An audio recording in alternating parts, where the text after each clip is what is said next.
जेव्हा भाजी चपाती खायला मूड नाही आहे तर सर्वात सोपी अशी झटपट बनणारी दाल खिचडीच समोर येते. आज दाखवलेल्या रेसिपीला मी रेस्टॉरंट स्टाईल तर अजिबात म्हणणार नाही, कारण रेस्टॉरंटमध्ये तुम्हाला अशी दाल खिचडी कुठेच मिळणार नाही. त्यासाठी इथे मी पाऊण ग्लास साधा रोजचाच कोलम राईस घेऊन त्यात 5 चमचे तूर डाळ, 1 चमचा मूग डाळ, 1 चमचा मसूर डाळ आणि पाव चमचा फक्त चणा डाळ अशी पंचरत्ने घेऊन ती स्वच्छ धुवून बाकी सर्व तयारी होईपर्यंत म्हणजेच 15 ते 20 मिनटं कमीत कमी भिजायला ठेवली आहे. इथे तांदूळ पाऊण ग्लास घेतला आहे, तर सर्व मिळून डाळीही पाऊण ग्लासच घ्यायच्या आहेत. कुकरमध्ये तेल गरम करून त्यात कढीपत्ता, मोहरी, जिरे, हिंगाची फोडणी देऊन 2 बारीक चिरलेले कांदे मऊ झाले की त्यात एक मोठा टोमॅटो बारीक चिरून घालायचा आहे. टोमॅटोलाही मऊपणा आल्यावर त्यात इथे आपण 2 हिरवी छोटी वांगी आणि जवळपास 150 ग्रॅमच्या आसपास इथे लाल भोपळा घालणार आहोत.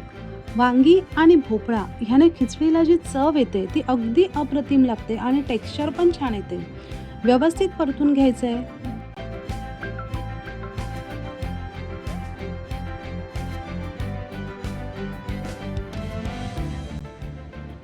आले आणि लसूणची पेस्ट घालूयात आणि नंतर त्यात जातील आपले रेग्युलर मसाले.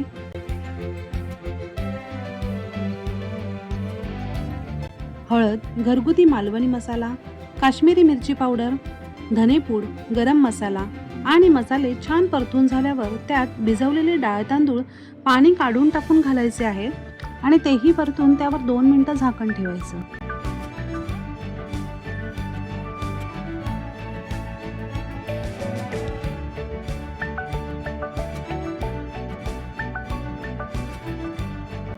तोपर्यंत पाणी थोडे गरम करून घेऊयात. इथे पाऊण भांडे भिजवलेले डाळ तांदूळ होते, त्याच भांड्याने त्याच्यात डबल पाणी घालायचे आहे.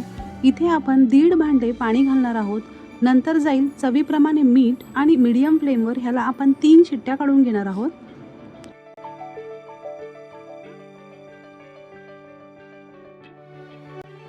शिट्ट्या होऊन 10 मिनिटे झालेली आहेत. आता पाहूयात. कोथिंबीर घालून आता आपण ह्यावर जिरे, ठेचलेले लसूण, लाल मिरची आणि थोडी मिरची पावडर ह्याचा तडका घालणार आहोत. तडका पूर्णपणे ऑप्शनल आहे, पण खिचडीची चव ह्या तडक्याने डबल एन्हान्स होते आणि लसणीचे फ्लेवर जे ह्यात उतरते ते अप्रतिम लागते. तडका तुपाचा किंवा तेलाचा तुमच्या आवडीप्रमाणे कशाचाही देऊ शकता. अशी वांग आणि भोपळा घालून खिचडी कधी केली आहेत का तुम्ही? नक्की करून पहा, खूप आवडेल तुम्हाला. सोबतीला पापड आणि लोणचं असेल तर बस, अजून काय हवंय. गरम गरम सर्व करा. रेसिपी आवडली असेल तर लाईक, शेअर आणि चॅनलला सबस्क्राईब करा. धन्यवाद.